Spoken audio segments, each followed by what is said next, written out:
Raise your hand if there are a variety of different students in your class. Raise your hand if you utilize a number of different teaching strategies to learn. Raise your hand if you have a hand. It's early. I got to see who's awake. Everybody repeat after me. I think, therefore I am. Descartes said that. Repeat after me. I think I will succeed, therefore I can. We said that just now. Look at the person to your left, and the person to your right, and the person behind you, and the person in front of you. Everybody repeat after me. We're all different.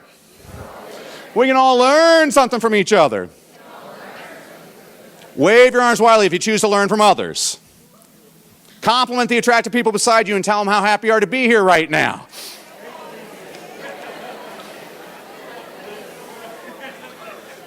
Marilyn Hughes once said, to learn a particular concept, some children need days, some 10 minutes. But the typical lockstep school schedule ignores this fundamental fact. I mean, I've learned this as a teacher. You know, students are a lot like automobiles. They all require their own type of gasoline. And some students are a little bit higher octane than other students. You have to understand, folks, motivation means different things to different people. I mean, maybe your motivation is to impress the ladies. Maybe your motivation is to save Middle Earth. Maybe your motivation is to be the greatest to ever play the game. Or maybe, just maybe, your motivation is something I read in a newspaper ad once. Free ice scraper with every colonoscopy. Still the single most bizarre ad I've ever read in my life.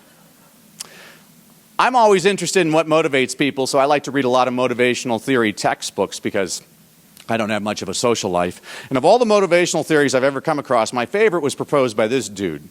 His name was Abraham Maslow. And Maslow was interested in what makes successful people successful. So to answer the question, he only studied successful people. He studied people like Albert Einstein, people like Frederick Douglass, people like Eleanor Roosevelt and Helen Keller, and of course the cast of Keeping Up with the Kardashians. No. He would never study people like this because he found in his research, when you surround yourself with people with a negative philosophy, you start to adopt that exact same philosophy.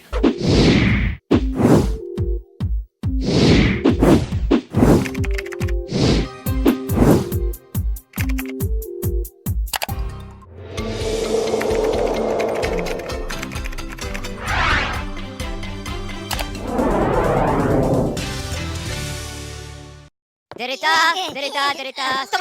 Mo kare. Hop. Don't move.